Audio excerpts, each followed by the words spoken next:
지난 시간에 성도의 풍성한 삶에 대해서 말씀드렸습니다. 간단하게 요약하면 주님이 이 세상에 오셔서 십자가에 못 박혀 죽으신 것은 우리를 구원하시기 위한 하나님의 위대하신 계획이었습니다.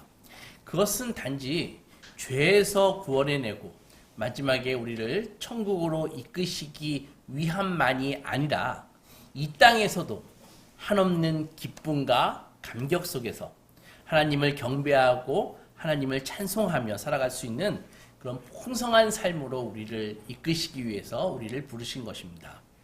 이런 우리의 삶 자체가 이 삶 자체의 놀라운 이 질적인 변화, 이 질적인 변화가 오기 위해서는 우리가 먼저 용기를 가져야 된다는 것입니다. 무슨 용기일까요? 바로 오늘 우리가 살아가는 우리 자신의 삶을 부정할 수 있는 용기가 필요하다는 것이죠. 삶이란 게 다 그렇지. 남들도 다 이렇게 살고 있는 거 아니야. 이런 이 안주와 체념의 사고를 갖고 있으면은 변화가 없다는 것입니다. 대부분 무기력에 빠져 있는 사람들은 이 잘못된 자기 만족과 체념을 갖고 있습니다. 그런 분들은 신앙의 힘으로 무엇인가를 도전해 보려고 노력하지 않습니다. 그냥 형식적인 신앙생활을 이어나가고 있을 뿐이죠. 그러나 성도는 항상 기대해야 됩니다. 기대해야 됩니다. 그래서 내가 처한 지금의 삶, 그 이상의 삶이 반드시 있을 것이다 라는 소망을 가져야 된다는 것이죠. 언제나. 그렇기에 교회는 그리스도 밖에 있는 이 가난하고 비참한 삶에 대해서 설교할 뿐만이 아니라 우리가 그리스도 안에 있을 때 누리게 되는 풍성한 삶을 수없이 설교하고 수없이 격려해서 하나님의 백성들로 하여금 풍성한 삶을 갈망하게 해주고 사모하는 마음을 갖도록 도와주어야 한다는 것입니다. 이 삶을 우리가 살아야 되니까 신앙생활이 듣기 좋은 설교나 듣고 예배생활을 하는 것이 신앙생활의 전부가 아닙니다. 신앙생활은 우리의 삶과 결코 분리되지 않습니다. 성도에게 신앙생활이 따로 있고 일상의 삶이 따로 있는 것일 수가 없습니다. 우리 모두는 신앙을 고백하고 그 신앙을 가지고 일상의 삶을 살아가는 것입니다. 신앙의 힘으로 일상의 삶을 살아가는 것입니다. 하나님께서 우리의 인생을 나중에 심판하실 거 아닙니까? 심판하실 때 우리의 이 교회 생활을 심판하시는 것이 아닙니다. 우리가 이 세상에서 살았던 우리의 모든 삶이 하나님 앞에 평가의 대상이 되는 것이죠. 그런 관점에서 성도의 이 풍성한 삶이란 영적인 은혜, 신비한 체험, 그것만을 의미하는 것이 아니라 우리의 모든 삶 속에서 풍성함을 누리며 살아가야 함을 성경은 우리에게 가르쳐주고 있습니다. 그러니까 예수 믿고 신앙생활을 하면은 삶 자체가 변화해야 됩니다. 단지 좀 더 윤리적인 사람이 되고 하나님의 말씀을 잘 지키며 사는 그런 율법적인 문제가 아니라 우리 삶의 이 퀄리티, 우리 삶의 품질 자체가 이 풍성해져야 된다는 것이죠. 목자이신 주님과 나만 아는 신비한 비밀을 간직한 그런 삶이 있어야 됩니다. 그래서 우리가 소망하면은 하나님께서 우리가 소망 가운데 기도하면은 다른 사람이 알지 못하는 은혜를 주시거든요. 그것이 바로 하나님과 내가 갖고 있는 비밀이라는 것이죠. 그래서 성도가 풍성한 삶을 살 수 있는 비결은 바로 이 하나님과 나만이 아는 이 비밀을 얼마나 많이 축적하고 있는가. 내 삶 속에서 그것이 중요하다는 것입니다. 이 비밀이 없는 사람은 빈곤한 삶을 살 수밖에 없습니다. 예수께서 천국에 관해서 비유를 말씀하시면서 천국은 밭에 묻혀있는 보화와 같다 이런 말씀을 하시거든요. 마태복음 13장에서 이런 말씀하십니다. 그러니까 어떤 사람이 이렇게 돌아다니다가 어떤 밭을 봤는데 그 밭 속에 어마어마한 보화가 묻혀있는 것을 발견했습니다. 그거 자기만 아는 거예요. 그러니까 그 사람이 어떻게 해요? 자기의 모든 재산을 다 팔아가지고 밭 주인한테 말도 안 하고 여기 보화 있습니다 이런 말 하지 않고 저 밭 좀 파세요 저한테 내가 얼마든지 쳐드리겠습니다. 그래가지고 그 밭을 사는 것 그것이 천국이라는 말씀을 하셨거든요. 그러니까 예수님의 비유에서 나온 이 사람은 바로 이 예수 안에서 보화를 발견한 사람이라는 것이죠. 그래서 예수를 사기 위해서 자기의 모든 것을 다 팔아가지고 예수를 산 사람, 그 사람이 바로 천국을 소유한 사람이다. 그런 말씀을 하는 것입니다. 그런데 교회 안에서는요, 이 예수라는 이 어마어마한 보석을 모르고 이거 보석 맞아? 이거 덜컥 샀다가 보석값이 폭락하면 어떡하지? 이런 사람들이 많이 간을 보는 사람들이 있다는 것이죠. 그런 분들은 때때로 감동을 받고 말씀을 듣고 눈물을 흘리기도 하지만, 그러나 이 모험과 도전과 용기가 없기 때문에 자기의 이 현실의 덫에 빠져가지고 나오지 못하는 것입니다. 분명 예수께서 약속한 이 풍성한 삶은 우리의 모든 것을 다 팔아서 사지 않으면 살 수 없는 것입니다. 이 예수라는 이 밭의 특징이 그런 거예요. 이 예수라는 밭의 특징은 어떤 객관적인 가격이 있는 것이 아니라 그 밭을 사기 위해서는 살려는 사람의 모든 것을 다 팔아가지고 사야지만 살 수 있는 것이라고요. 그리고 이 풍성한 삶을 살지 않으면은 그것은 하나님의 자녀로서 합당한 삶을 사는 것이 아닙니다. 신부는 왕자이고 신부는 공주인데 왕궁을 버리고 거지로 사는 것하고 똑같다는 것이죠. 그래서 말씀을 듣고 예수 안에서 보화를 발견했으면은 주님 풍성한 삶을 주시옵소서, 저의 모든 것을 들여서 그 보화를 사겠습니다. 단 하루를 살더라도 하나님의 자녀답게 살겠습니다. 이런 사람이 바로 풍성한 삶을 살 수 있는 사람입니다. 그래서 죄 많은 이 세상을 살면서 끊임없이 위로와 용기를 하나님으로부터 받고, 나는 비록 가난하지만 더 가난한 사람을 마음과 물질로 돕고, 삶의 구덩이에서 아직도 절망하고 신음하는 사람들에게 위로와 용기와 희망을 주고, 그들이 우리로 말미암아 하나님을 아는 자리로 나와서 더 풍성한 삶을 얻고 그가 얻은 풍성한 것을 나누며 함께 즐거워해서 그 사람을 통해서 그 풍성한 삶이 전파되는 것, 그것이 바로 하나님이 우리를 구원하신 뜻이라는 것입니다. 아멘. 결국 이런 모든 일들은 어떻게 가능해요? 바로 목자이신 주님과 우리의 관계 속에서 일어나는 것입니다. 풍성한 삶을 얻고 싶어하는 사람들은 즉각적으로 목자이신 예수 그리스도와 자신의 삶, 자신의 관계를 생각해야 되는 것입니다. 그렇게 될 때 우리는 문제의 핵심으로 들어갈 수 있습니다. 이전에는 내가 지금 이 삶에 힘들고 풍성한 삶을 살지 못하는 이유는 바로 그 인간 때문이야. 이런 생각을 하고 살았습니다. 그러면 그 사람이 없어지면 내가 풍성한 삶을 살 수 있습니까? 이전에는 내가 이 풍성한 삶을 살지 못하는 이유는 돈이 없기 때문이야. 돈이 있어야지 라고 생각하고 살았습니다. 그러나 돈이 있어 보니까 내 삶이 저절로 풍성한 삶으로 이어집니까? 오히려 돈은 가지면 갈수록 돈에 대한 갈증이 더 심해지는 게 그 특징입니다. 이전에는 내 자식놈이 나에게 속을 속이기 때문에 내가 행복하지 않아 라고 생각하지만, 자식이 없는 사람에게 물어보십시오. 자식이 없다는 이유로 저절로 행복합니까? 결코 아닙니다. 그러니까 이런 모든 이 외부적인 요인에 의해서 자신의 풍성한 삶이 이루어지고 있지 못하고 생각한 그 모든 사람들의 생각이 예수님을 만나게 되면은 변하게 된다는 것이죠. 그것이 뭔가 하면은 나의 인생이 이 가난하고 초라한 이유는 내 주위에 있는 어떤 사람이나 환경 때문이 아니라 참된 목자이신 그 예수님과 그분의 양인 내가 목자와 양의 관계를 내가 지금 누리고 있지 못하며 살아가고 있기 때문이다 라는 것을 깊이 깨닫게 되는 것입니다.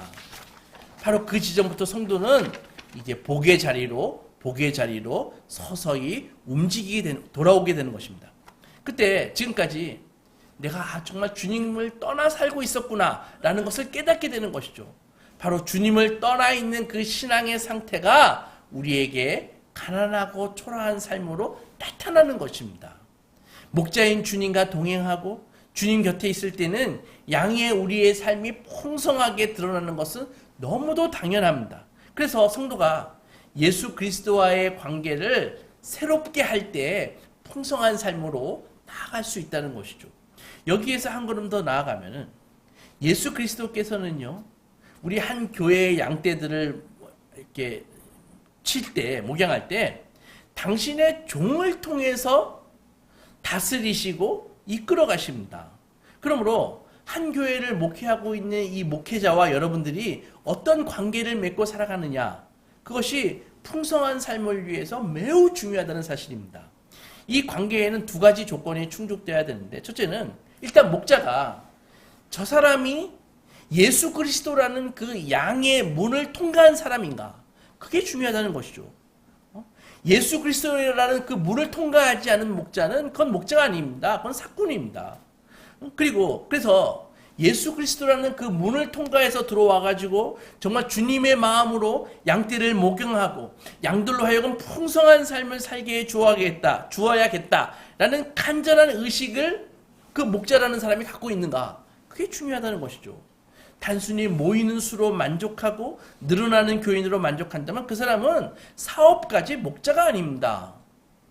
중요한 것은 모인 영혼들이 풍성한 삶을 살 권리가 있고, 또 그렇게 풍성한 삶을 살아서 하나님을 기쁘시게 하여야 할 의무가 있다는 사실을 깊이 인식하고 그렇게 예수님의 마음으로 교회를 돌봐야 한다는 것이죠.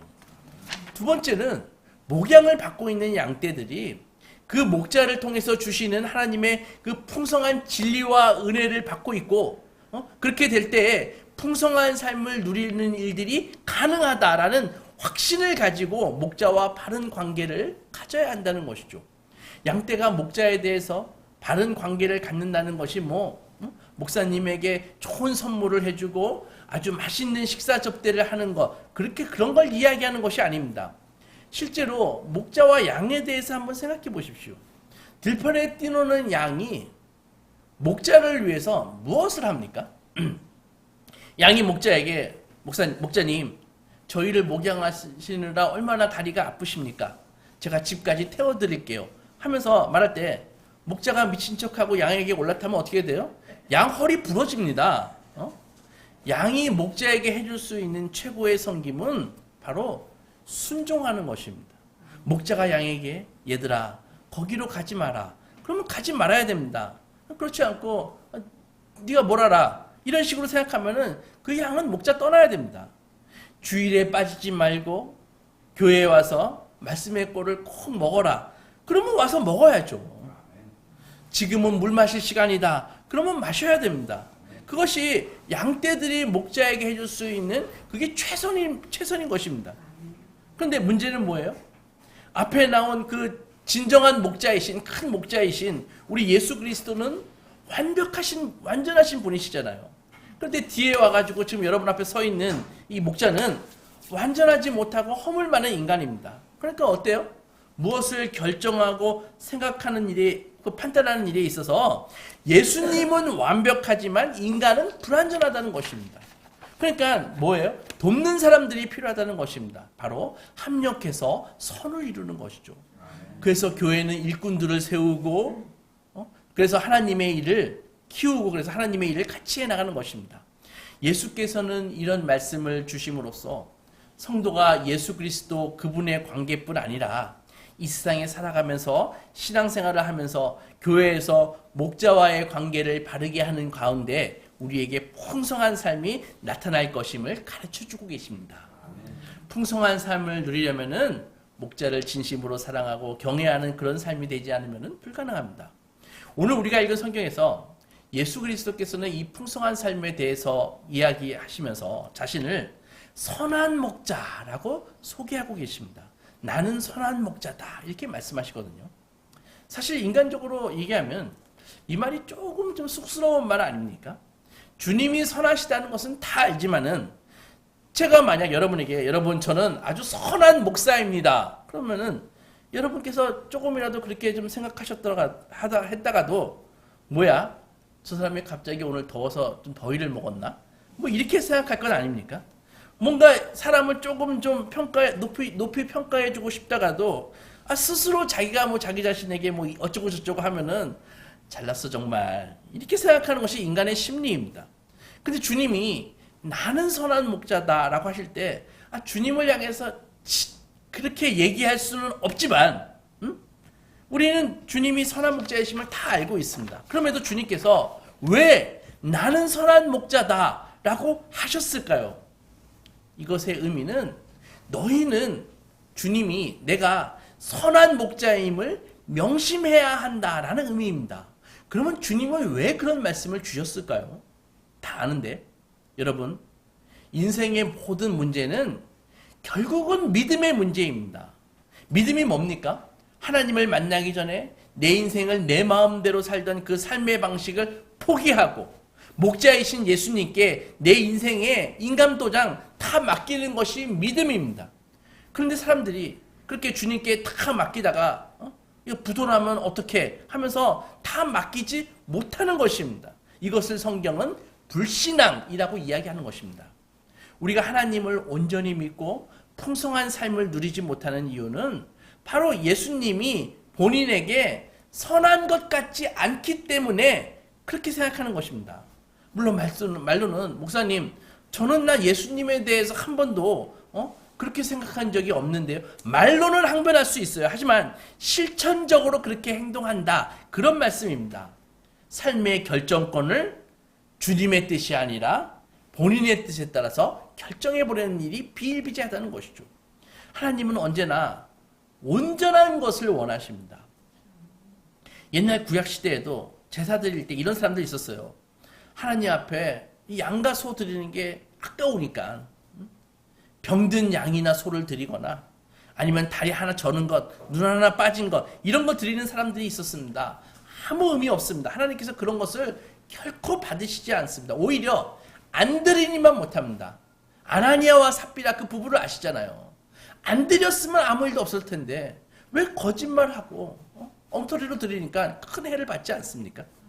마찬가지로 우리의 인생을 온전히 맡겨야지 비로소 하나님 앞에 접수가 되는 것입니다.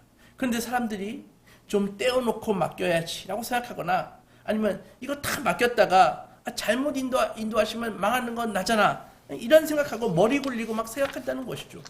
그런 분들은 평생 풍성한 삶과는 관계없는 빈곤한 삶을 살게 됩니다. 주님이 선하신 줄 제가 믿습니다. 제 인감도장 다 갖고 가십시오.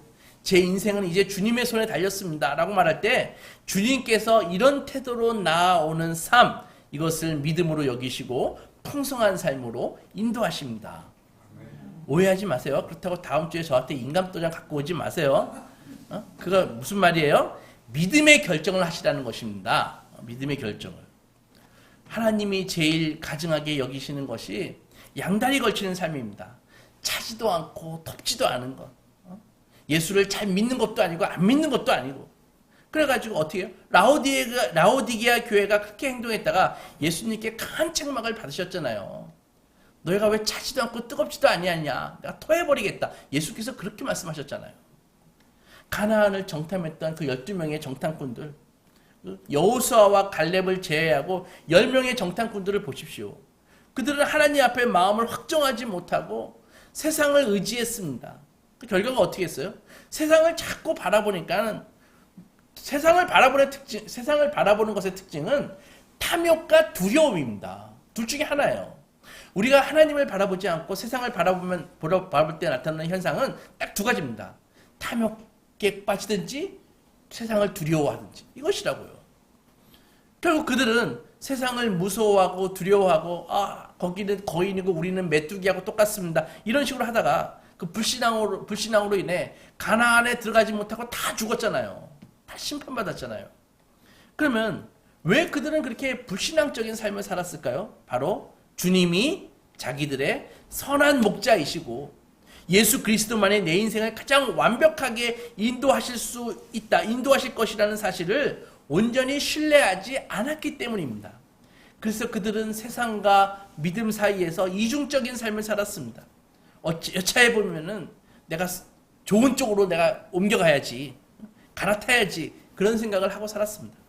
여러분, 우리 주님은 선한 목자이십니다. 믿으십니까? 아멘. 우리 주님은 우리가 찾는 이들에게, 당신을 찾는 이들에게 결코 물먹이시는 법이 없습니다. 세상에서는 믿었다가 손해보는 일이 비일비재하지만 하나님의 세계에서는 결코 그런 일이 없습니다. 그것 아십니까? 주님이 우리를 위해서 계획을 갖고 계시다는 것. 그래서 그 계획은 선하고 완전한 계획이십니다. 그래서 주님께 우리를 맡기기만 하면은 주님께서는 우리를 향한 그 계획을 가지고 선한 곳으로 인도하신다고요. 이게 목자라는 것입니다. 그래서 예수께서는 나는 선한 목자다 라고 말씀하시면서 너무나 당연한 말씀을 우리에게 상기시키는 것입니다. 그러므로 우리의 인생의 목자 되신 예수 그리스도의 관계에서 가장 중요한 것은 나에게 예수님만이 완전한 선하신 분이시다라는 그 믿음을 갖는 것, 그게 가장 중요하다고요. 내 인생을 위한 계획도 그분의 수중에 있는 계획표가 정말 완전히 선한 계획이다. 그분이 나에게 베푸시는 그 배려와 은혜, 그것이야말로 내가 가장 필요한 것이다. 이것을 우리들이 아멘하고 받아들여야 한다는 것이죠. 이것이 목자와의 관계에서 필수적인 겁니다. 그런데 많은 사람들이 주님께 삶을 의탁함으로써 목자와 관계를 가지려고 하는 것이 아니라 목자를 자기 인생의 뒷돈이나 대주는 그런 물주로 삼으려고 하고 있습니다. 그러니까 가끔 신앙 고백을 하지만은 자기가 원하는 것을 안 대주시면은 떠나버립니다. 지난주에도 말씀하셨지만 내가 원하는 것이 정말 나에게 선한 것일까요? 인간은 그렇지 않다는 것입니다. 하나님께서는 나보다 나를 더 잘 아시는 하나님께서, 나의 진정한 필요를 아시는 하나님께서 내가 지금 당장 원하는 것보다 나에게 가장 중요하고 필요한 것을 주신다는 것이죠. 그렇게 예수님을 당장 나에게 무슨 뭘 대주는 물주 정도 생각한다면은 나는 금방 탐욕에 빠져서 망하게 된다는 것입니다. 사람들은 자기 인생을 왜 하나님께 맡기지 못합니까? 예수께서 완전하고 선하신 목자라는 사실을 받아들이지 못하니까 인생을 완전히 맡기지 못합니다. 이도저도 아닌 신앙생활을 하는 사람에게 풍성한 삶, 그런 거 있을 수가 없습니다. 그래서 주님께서 뭐라고 말씀하셨어요? 오늘 찬송에서 주님 주실 화평 믿음 얻기 위해 너는 정성껏 기도했나? 주의 제단 앞에 모두 바치기 전 복을 받을 줄 생각 마라. 잊지 마십시오. 70%쯤 하나님을 의뢰하고 30%쯤 세상을 의지해서, 즉 요즘 말로 막 분산 투자를 해가지고 한쪽이 펑크 나면 다른 한쪽이 있으니까 괜찮다, 이런 식으로 가지고는 믿음의 세계의 진입 자체가 불가능합니다. 안 되는 것입니다. 결국 그런 분에게 풍성한 삶이나 선한 일은 일어나지 않습니다.